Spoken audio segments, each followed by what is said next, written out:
Hey guys, welcome back to Real Housewives Recaps. Today I am so excited to be talking about 90 Day Fiancé, Season 8, Episode 2, Shame on You.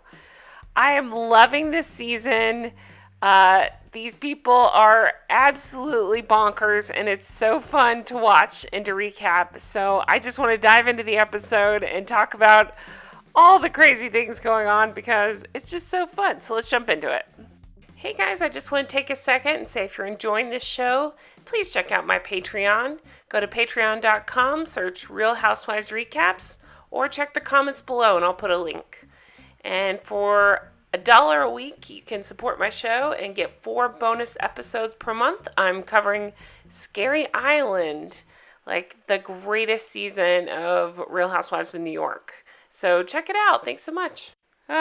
Brandon, I got so many messages from you guys that made me laugh so hard about feeling like Brandon was a serial killer. And I'm so on the same page with you. This guy really freaks me out. And this episode, we got to see more of Brandon being Brandon. So if you remember, he's on the way with his parents to go pick up Julia, his fiance, from the airport. She's coming in from Russia and they have 90 days to get married. So he right off the bat is saying Mom found out when Julia was coming and started making all these plans for her. And Mom and Dad are excited for Julia to arrive. They're excited for Brandon, but Mom's saying her nerves are on end. And I'm thinking, yeah, it's because you're overbearing. They have such a strange relationship. He goes to get her flowers, and Julia arrives. And what's crazy is, like, you see, Brandon doesn't know what to do in any situation. So he's standing there, and his mom's saying, go, go, go. So his mom has to tell him, go to Julia.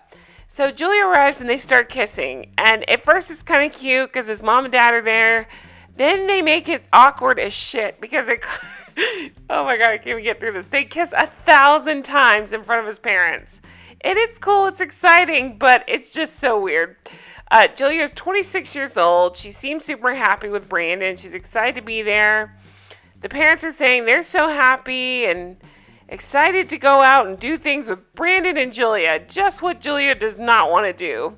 They're kissing some more. It's getting more awkward. The parents are just awkwardly standing there. And during an interview, Julia makes a joke like, I'll take a green card and stay here. And then she says, haha, just kidding. The producer says to Brandon, who's the most important woman in your life? And Brandon does not answer the question because obviously if he doesn't say Mom, he's in huge trouble. He makes a joke about not speaking English and the awkwardness continues. So then we go over to Big Mike. Big Mike is 30. He calls himself Big Mike because he's like a giant, but he's 35. He lives in Washington. His fiance is Natalie. She's 35. She's coming over from the Ukraine. Now, if you remember, Uncle Bo lives with Mike. Now, we find out this episode, he's like, I call him Uncle Bo, but he's my cousin. What? And because Uncle Bo actually calls Mike his nephew. So, again, what? Mike asked Bo to move out for a little while because Natalie's moving in and she doesn't feel comfortable. And I'll be honest with you. At first I was like, what a bitch. She's making Uncle Bo move out. And, she's just coming there. It's not her place to say that. But Uncle Bo kind of freaked me out too. So maybe not a bad idea if Uncle Bo takes a little break and go lives with his brother for a little bit so they can have some alone time.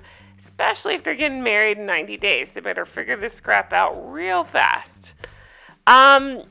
Okay, so Bo's going to live with his brother. Mike feels bad, but he doesn't want to make it awkward for Natalie, so they're doing this. He wants her to feel comfortable. Meanwhile, we go over to Natalie. She's with her mom, and I actually felt for Natalie in these scenes. Natalie becomes a pill later, but right now I felt for her because that's got to be huge. She's saying goodbye to her mom. She's an only child who lives with her mom in the Ukraine, and it's like the mom knew this was coming, so she's trying to be strong, but you could tell they have a bond, and It's her mom. She didn't want to leave her, so I felt bad for her in this scene. Kind of hard to watch. They've been going through tough times, she says, but thinks this will be a good start. Talking about tough times with Mike. Mom is saying she'll miss her, but everything will be good. And good luck. And okay, so then we go over to Tariq. I think I'm saying that right. He called himself Tariq. It's spelled Tariq. He's called himself Tariq. Okay, we'll go with that. 46, Virginia Beach.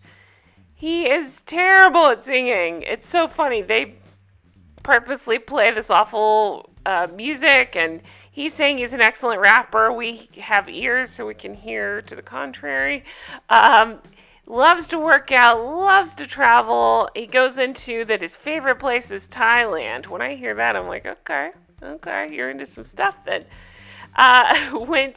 He went 8 years ago, and it changed his life, and he's been so many times since. He just absolutely fell head over heels in love with Thailand. And he's had 2 girlfriends from Thailand. He met online, and they didn't work out. So from there, he decided to expand his horizons, and he says he went on an Asian dating site to broaden his search. And on there, he met Hazel. Hazel's from the Philippines. After 3 months of dating online, they met in person. He's calling her the Asian Angelina Jolie. That's hard to live up to. He says she was standoffish at first, and we see a flash of him going to visit her. She built a pillow barrier, so he'd stay on her side, or his side, and she'd stay on hers. They got to know each other more, and they found out that family is important to both of them. He's shocked at the condition that Hazel was living in, so he wants to give her a better life in America. He played her some of his rap music and proposed, and they've been engaged for 2 years. So we find out he has a 7-year-old daughter, Ari, cutest little girl, and he has majority custody of his daughter. Her mother gets her on the weekends. He's FaceTiming with Hazel, and we find out she has a son, Harry, who's 8 years old. And she's very sad to leave him. But Harry lives with his father, and they're saying his living situation is tough, and they hope to eventually bring him to America. And a while ago, she did tell Tariq that she was bisexual. She wants to know if there's hot girls there, and she wants to have a girlfriend. And he is cautiously optimistic. And then he says, but we aren't even married yet, and she's thinking about a girl to find, and it's making him nervous. Yeah, that might be a red flag. Not that she likes women, but that you guys haven't figured out the arrangement before she gets over here. You might want to go ahead and figure that out. So then we go over to Rebecca, and I am having trouble being entertained by this storyline. You guys know that I did the 90 days, was it 90 day before? I can't talk today. 90 Day Fiance Before the 90 Days, season 3. She was on there with Zied, so we got to see all about her story.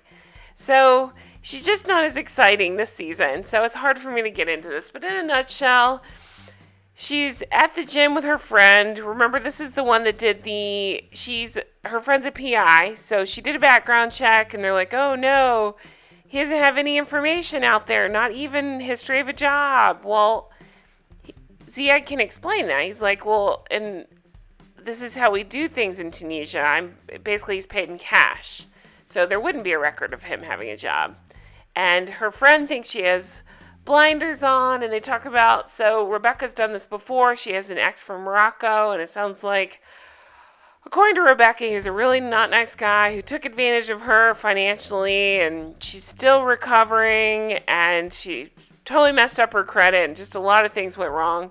Her friend is worried about her, and every time Rebecca talks, she refers to this being her last chance. She says in this one, if it doesn't work, she'll never trust her own judgment again. Okay, then we go over to Jovi and Yara. Jovi gives me nightmares. I don't mean to pick at anybody's looks. It's not that, well, it is kind of. It's the smile, those teeth. It scares me. You guys left me comments saying the same thing. It's not just the teeth. It's the awkward Joker smile that I can't get my head around. I can't. It freaks me out. So they live in New Orleans. She's just coming in off a 30-hour flight. P.S. right off the bat, she's talking about seeing fat people on the plane. That's not great. Jovi got a new apartment for them. He's saying how much she likes luxury and she expects certain things. Well, right off the bat, she's saying it's small. That's not good. She's complaining about it not being clean and the glasses aren't real, and Jovi's not happy about her complaints, and this is not going to go well. I'm generally against Jovi because he freaks me out so bad, but she did seem to complain quite a bit. But the part that's crazy to me is she just got off a 30-hour flight, and he's bummed and pissy because she doesn't feel like going out to Bourbon Street to meet his friends. And he doesn't quite understand where she's coming from there.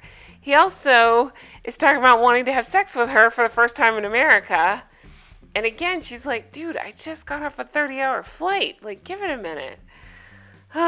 This is not going to go well. But I can't wait to watch it crash and burn.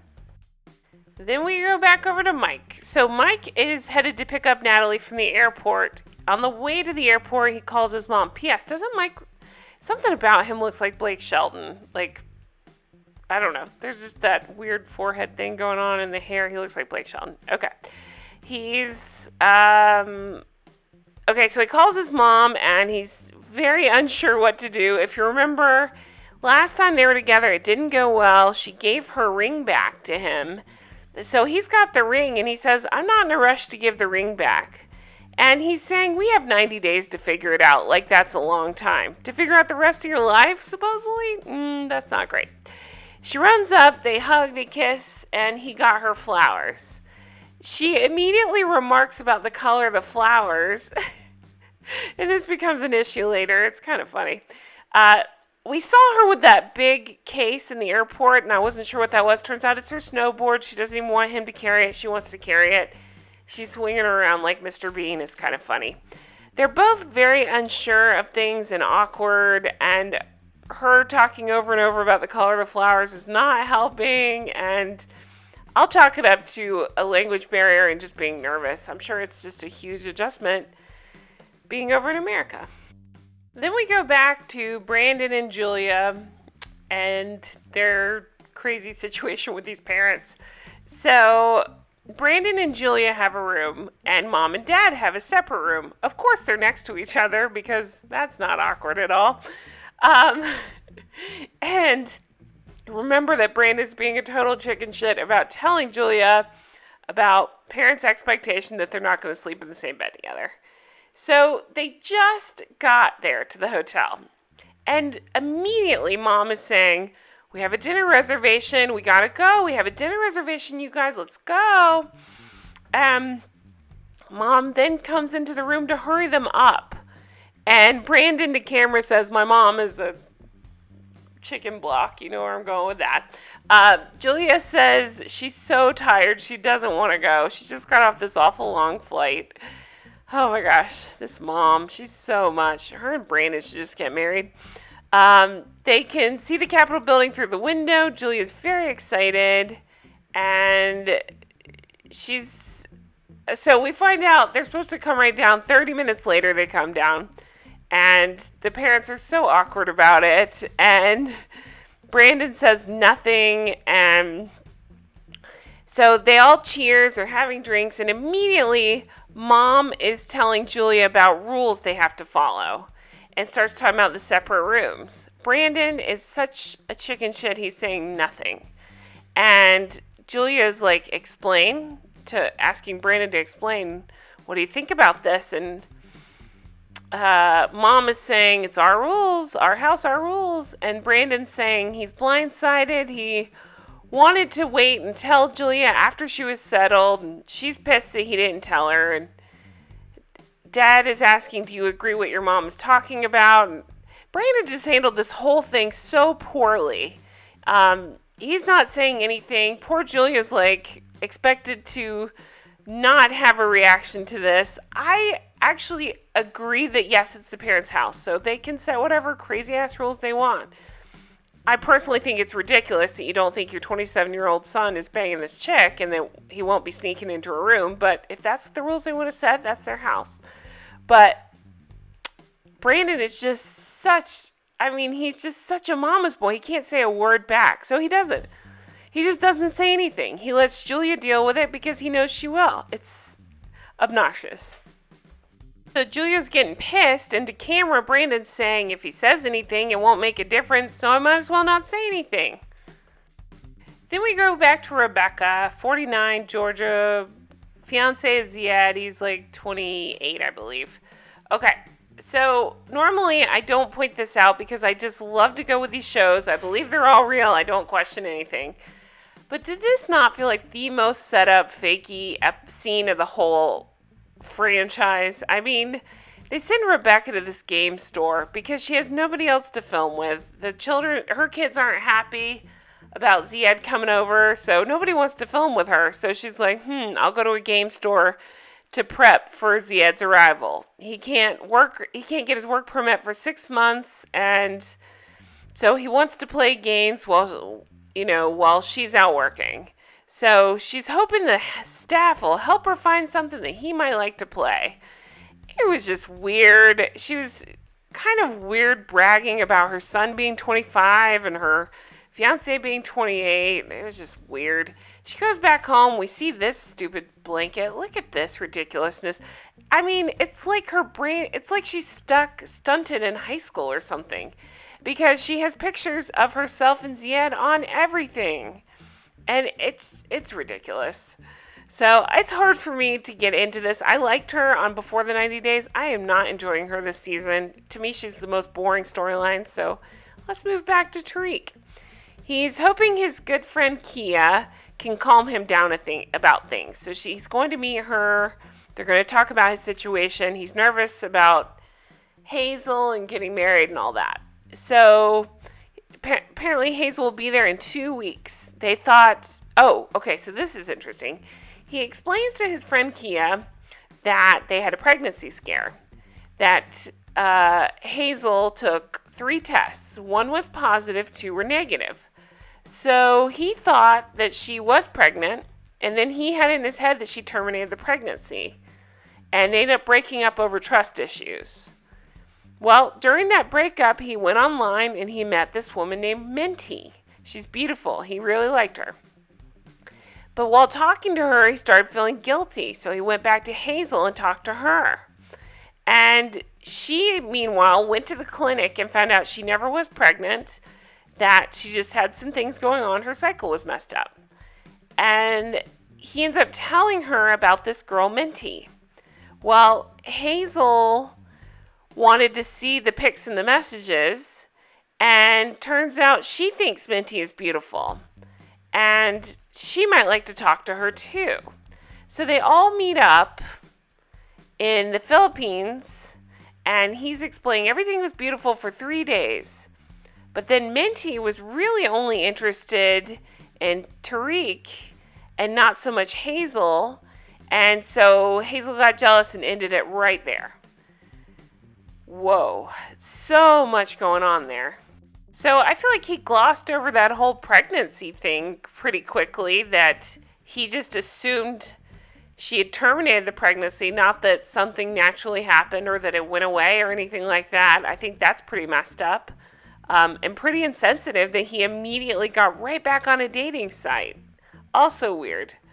And then also red flags about Hazel's attitude that, they all met up and that because Minty didn't show her the right attention, she immediately ended things. So I want to know everything. I want to know more about what the heck's going on there. Okay, so then back to Jovi and Yara. She calls him, she's trying to put away her clothes. She's calling his name and he says, "What do you want?" I mean, it's already a weird relationship. She says she can't live in a dirty space like this. And he says she hasn't stopped complaining since she landed. So again, these two, oh my gosh, this is not going to go well. She says, he's saying, let's go out and have fun. Let's not complain. He's saying you can unpack later. He just wants to go out and party. He's not at all interested in how she feels. And when she voices how she feels, he's he's just saying she's complaining. And I'm not saying she's perfect because believe me, she is a mess too. But I just thought that was pretty crappy. She just got there. Just let the girl unpack. She might feel better to go out. Jeez. So they go out to Bourbon Street and she's saying it smells like piss and throw up. And it's disgusting. And even Ukraine looks better than this. And he starts telling her that tomorrow his mom wants them to come over and stay the night and get to know her better. And she says, we can go there and come back in one day. Why do we need to go stay the night? And he's saying, oh, this got real weird because she's saying, I never do something that I don't like to do. That's it. And he says, well, you don't have a choice. We're going. Whoa. Both their attitudes suck. How are you getting around that? I think, whoa, yeah, that's not good. Neither stance is good.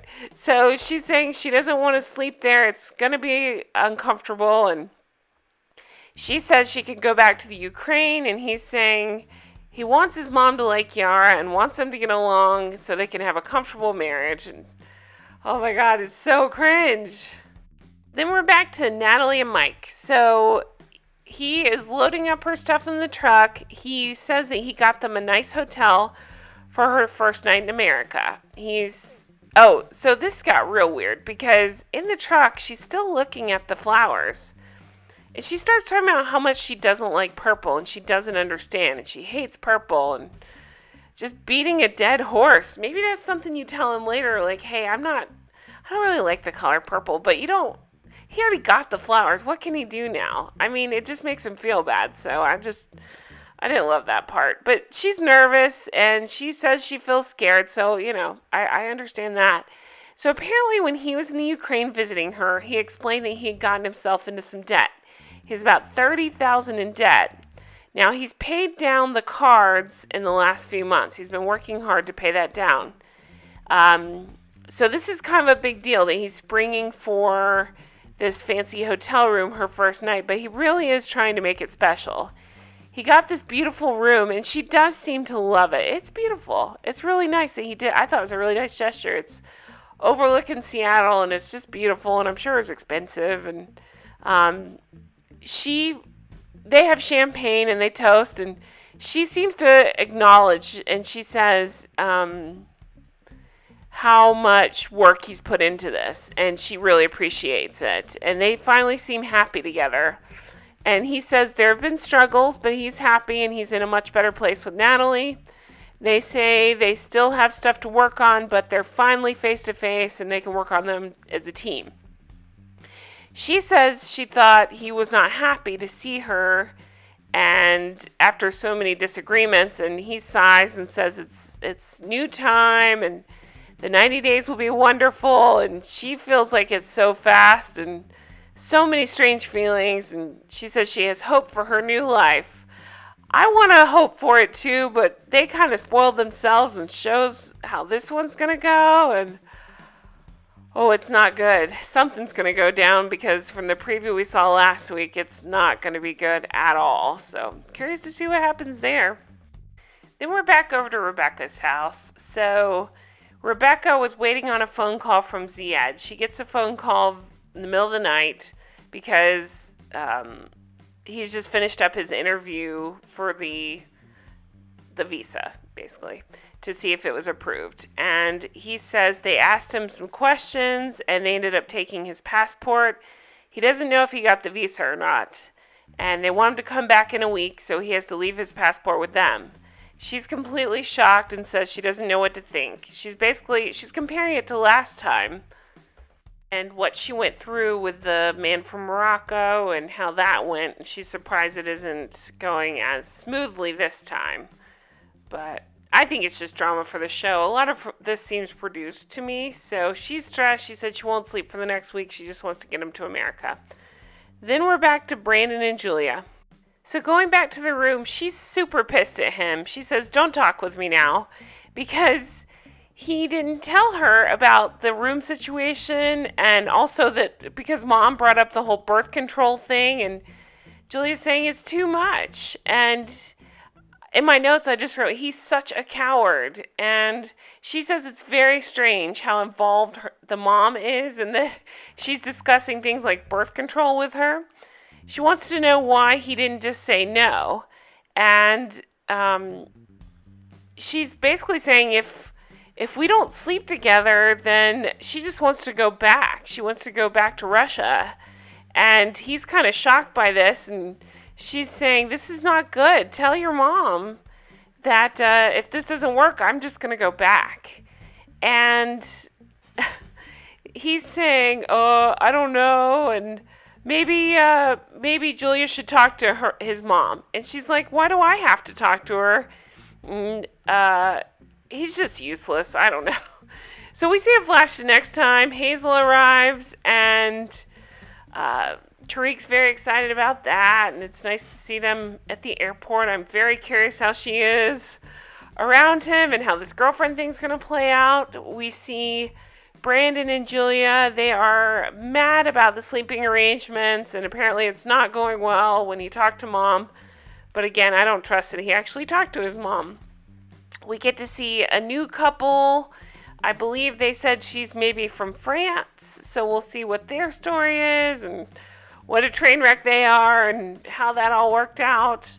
We see Natalie Natalie and Mike are kind of going back and forth about this ring thing. She had given it back, and he's not ready to give it back to her. And Yara and Jovi are having problems at his mom's house. So that's not going to go well. So we'll see what happens there. And that is it for the episode. I am so enjoying these couples in this season. I can't wait to see how it all plays out. I'm fascinated by it all. It makes me feel better about my life choices. I just find it all so funny. So I hope you guys enjoyed it. Please check out all my other shows. I'm recapping so many different things, from Real Housewives of Miami to Ladies of London and everything in between, Below Deck and everything. So check them out. Thank you guys so much for watching. I hope you have a fantastic week, and stay healthy, stay safe, and I'll talk to you soon. Bye-bye.